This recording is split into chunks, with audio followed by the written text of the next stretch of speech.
Galactic Journey, January 21st, 1959, the February 1959 fantasy and science fiction.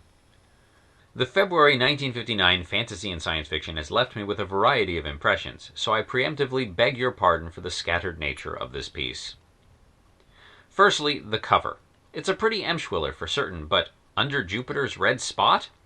It's been some 250 years since anyone last thought that the red spot, Jupiter's most enduring feature, 3 times the size of the Earth, was the result of volcanism or any other surface activity. In fact, the prevailing model is that Jupiter, composed almost exclusively of hydrogen and helium, has no surface. There's just hydrogen and helium under increasing pressure until it takes on the properties of an ice. Further in, the hydrogen may take on the characteristics of a metal. There may be a rocky core underneath all of that, but we'd never see it. There would not be a surface as we are familiar with the term. Thus, Emsh's drawing is a weird throwback. It's just strange to see it on the cover of a current science fiction digest. Secondly, the big news. After 10 years at the steady rate of 35 cents a digest, which was standard for the big three, F&SF is finally upping its rates to 40 cents an issue. You can also get a year's subscription for $4.50, or 37.5 cents apiece. I don't think the increase is egregious, especially given that publishing costs have increased 38% since 1949, at least according to the publisher. With Galaxy now at 50 cents for a bi-monthly, one wonders how long it will be before Astounding raises their rates. Their production quality is the lowest of the big three, but I imagine their costs must still have gone up like everyone else's. Thirdly, Asimov has another article in this issue.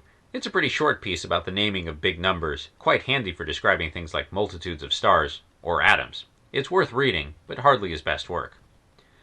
Fourthly, perhaps you wonder why I slog through so much mediocre science fiction every month. 2 stars, 3 stars, Randall Garrett. Well, it's for stories like the opener to this month's F&SF. Damon Knight, or Damon Knight, as he's known when he's reviewing, has written a lot. Much of it is unremarkable. One of his stories, 4-in-1, which came out in Galaxy way back in 1952, is one of the niftiest stories I've ever read. His latest work, What Rough Beast, is in that caliber. Mike Kronsky, the protagonist, is a foreigner. That is clear from his manner of speech, which seems Eastern European. He has a very special gift, the ability to change one thing into another. But the mechanism by which he does this is unique, and its ramifications are both fascinating and chilling. I don't want to spoil it any more, suffice it to say that it's excellent. It's worth 40 cents just for this story. So's you know, my next update may be a day late. I know my readers, I almost need 2 hands to count you now, love my travelogues almost as much as my reviews. Just for you, the family and I are flying to the island of Kauai in the territory of Hawaii.